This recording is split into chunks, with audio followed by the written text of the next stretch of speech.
I'm Zach. And I'm Darcy. We're an LDS couple who struggled with unwanted pornography in our marriage for many years.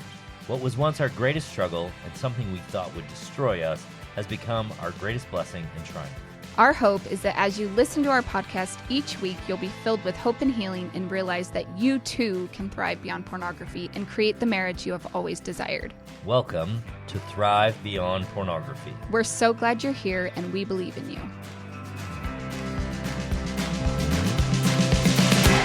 Hey everybody, and welcome to Thrive Beyond Pornography. I'm your host, Zach Spafford, and today we're going to be exploring the emotional and psychological dependencies that make quitting porn difficult. So sit back, relax, and let's just dive in. Last week, I gave you a list of the most common issues that make quitting porn difficult. I'm not going to talk about each of them at length today, but you can refer to last week's podcast for the list and all the descriptions.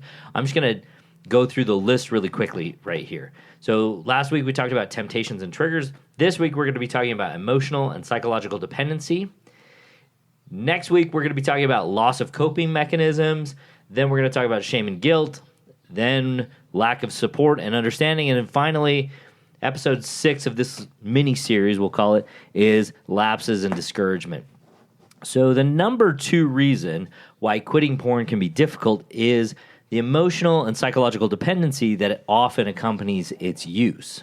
You see, what happens is pornography becomes intertwined with our emotions and psychological well-being, and it can create a well-worn mental pathway that isn't easily exited. So let's talk about what emotional dependency is. And I'm not a big fan of the woo. I try to keep this as factual as possible. I try to keep the work that we do in this podcast and in my courses as clear, cut, and actionable as possible. But I also think there is value in understanding what is going on internally and emotionally, because when we understand that, we can figure out what to do. Many of us struggle with pornography and turn to explicit content as a coping mechanism to deal with challenging emotions such as stress, loneliness, or low self-esteem. Porn often provides a temporary escape and a sense of comfort from those emotions. Breaking free from this emotional dependency really requires addressing the underlying emotional issues that fuel our porn consumption. Coaching or counseling with a professional that focuses on pornography can be helpful in developing healthier coping mechanisms, managing stress, and building a stronger sense of self-worth. By working with a coach, we can navigate these emotions more effectively and reduce our reliance on pornography as a coping mechanism. One of the main reasons why a coach is really helpful is that they know the way it works and can often see things that you can't when it comes to your performance. I was actually speaking to a guy out of Michigan yesterday, and as we were talking, what struck me was that he didn't have a clear process to resolve his emotions without suppressing them. What it looked like for him was he would have stress, and then instead of dealing with the stress in a direct and capable way, he basically would suppress it. He would move on to the next thing to try and keep himself busy, or he would try to work on a project at home, or he would try to distract himself with his phone. And that often led to him choosing pornography. And as I told him this, he basically said, yeah, I really don't, which gave us a space and allowed us to talk about how he can now do that work and exercise that muscle with the right skills, training, and practice. Too often, as people who want to quit porn, we focus on porn and we think that's the problem. It's likely problematic, meaning it's not something you want in your life. It's something that you find morally abhorrent. It may be something that your spouse finds very difficult to acknowledge and have in their life and in the relationship between the two of you. But porn is very rarely the actual problem. Being able to examine the underlying emotional difficulties that we struggle with and address them directly gives us a clear path to move forward. Part of emotional and psychological dependency is that porn can create a conditioned response within our brains. That then acts as a habit because we are always trying to minimize energy costs in dealing with difficulties. And that habit is cued to engage in porn. So we have a cue. So whatever that cue is, it could be stressed or lonely or we're alone or whatever it is that your cue is. That cue begins us on the pathway to engage with pornography, and it starts up our brain's reward system, and that reward system becomes activated as we engage with explicit content, which then releases neurotransmitters like dopamine that induce pleasure, and that is the reinforcement of the behavior. And this reward cycle that we just talked about can lead to cravings and an intense desire for even more explicit content. It may not for you, but it may. So it just depends on where you sit with this. But what you're seeing in this emotional and psychological dependency is a really clear pathway that your brain is traveling in order to bring you to a place where you are suppressing your unwanted, unpleasant, undesirable emotions and replacing them for at least a period of time with arousal that creates dopamine. We all love dopamine. Everybody loves dopamine. It's a good thing to have dopamine, but that dopamine release reinforces this cycle. So understanding this helps us to become capable of intervening. Overcoming the psychological dependency that we have on pornography is very much aided by understanding the neurochemical changes that occur with porn use, because then we can actively work to rewire our brains. We can actively work to engage with these emotional and psychological difficulties with techniques and systems and processes that we know, that we have studies that show will and prove out that will allow us to go through those psychological difficulties, go through those unpleasant emotions and difficulties without choosing something that goes against our moral values. Techniques like acceptance and commitment training, mindfulness practices, and engaging in alternative rewarding activities that more fully align with your values, those will be invaluable tools as you work to eliminate your struggle. The accessibility and the anonymity of pornographic material in this digital age present an additional challenge, because the ease of access and the normalization of explicit content make it harder to resist temptations. That's not to say that we need to go around making sure that the world is safe for everyone, because we can't. That's not possible.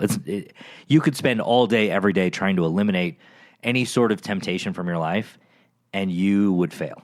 Instead, what we want to do is we want to implement protective measures such as content filters, skills-based training, or regular coaching, which can help create barriers and reduce the likelihood of falling back into old habits. But we want to think of these as barriers and solutions. So, for instance, I realized I was spending too much time on social media recently, and I was just scrolling my phone, and I thought, how can I eliminate or make it more difficult for me to access the platforms that I'm just scrolling on, like YouTube? And I came up with this simple idea. It was just to delete my web browser. Now, you might look at your phone, you might go, oh, I can never delete my web browser. But I thought, why not? It doesn't bother me. It's not a big deal if I delete my web browser. Most of what I do on my phone isn't stuff that is furthering my goals or bringing me towards my values or helping me achieve anything of value to me. So I deleted it. Now, this resulted in me using my phone a lot less, like reducing my phone usage by hours a day. But occasionally there are things that I have to do that require a browser. So I have, over the last month or so, on occasion, put my browser back on for short periods in order to accomplish a task and then re-deleted it. This may seem silly, but that is just a tiny barrier, and it makes it less likely that I'll just pick up my phone and scroll. But overcoming pornography is about minor changes across a broad range of behaviors that can aggregate to large, meaningful, and permanent change. So content filters, skills-based training, and regular coaching help you put those barriers up, create that process, and allow it to become a habitual process. Now, the last thing that I want to talk about in this emotional and psychological dependency is the fear and the discomfort of facing emotions without a numbing effect available to you, like pornography, like food, like your phone. That can be a real deterrent for individuals who are quitting porn. Some people are like, I don't think I can handle my life without that. To be honest, this is crucial. It's crucial to recognize that the process is likely going to be challenging and very uncomfortable at first. But it's also a necessary step towards healing and regaining control over our lives. Seeking support from a coach or participating in coaching programs can provide valuable guidance and assist you throughout this journey. So as you do, the process is going to become more familiar, more natural, more habitual.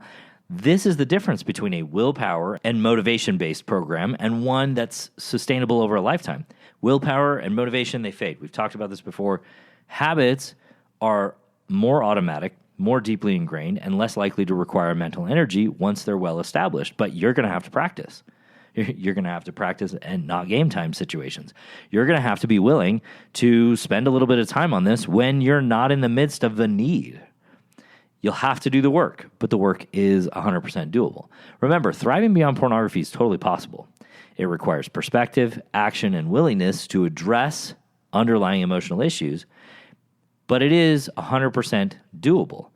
And if you want to quit porn, you're going to have to take a deep, hard look at what are the emotional and psychological dependencies that I am getting out of my pornography viewing habit. Meaning, when I choose to view porn, what am I actually avoiding? What's the thought? What's the feeling? What's the emotion? What's the struggle? What's the action that I'm avoiding by choosing pornography? And for a lot of us, sometimes it's just I'm bored. Sometimes it's, oh, well, I'm just trying to reward myself for a difficult, long, hard day.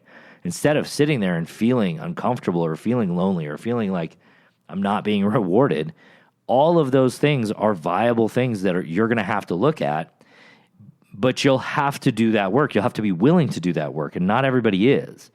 So I want you to be aware of that. I want you to see that quitting porn is very difficult if you're not willing to look at the emotional and psychological dependencies that you've created, that your brain is using to drive you and push you towards choosing pornography instead of dealing with the difficult, uncomfortable realities in your life. Again, thriving beyond pornography, it's 100% possible. It requires perspective. It requires action. It requires willingness. I want you to join me next week as we're going to continue exploring the different aspects of thriving beyond pornography. And in particular, we are going to talk about the loss of coping mechanisms. Pornography has been a coping mechanism for you for a long time, almost certainly longer than you've wanted it to be. So we're going to learn a little bit about that, and then I'm going to give you a skill that you can use to cope differently with your emotions. Thanks for tuning in. If you found this episode helpful, please share it with somebody who might benefit. Don't forget to subscribe to the podcast, Thrive Beyond Pornography, for more episodes on breaking free and living a fulfilling life beyond unwanted pornography use. Until next time, take care. Love you guys, and I will talk to you next week. Thanks for listening to Thrive Beyond Pornography. If you're seeking guidance and support to overcome pornography for good and begin creating a thriving life beyond it, check out my free webinar, How to Overcome Pornography with Skills That Actually Work. You'll learn practical, proven skills guided by an expert coach who has personally overcome pornography. Whether you're getting started for just yourself or along with your spouse, Darcy and I can teach you the tools that will help you put your life on the right path for you. Be sure to check out the show notes for a direct link, and if you could take a moment to leave a review wherever you listen to podcasts, it would mean the world to us. Your reviews play a significant role in helping others discover the show so they can join us on this transformative journey. Thank you for being part of the Thrive Beyond Pornography community. Until our next episode, stay strong, stay focused, and keep thriving.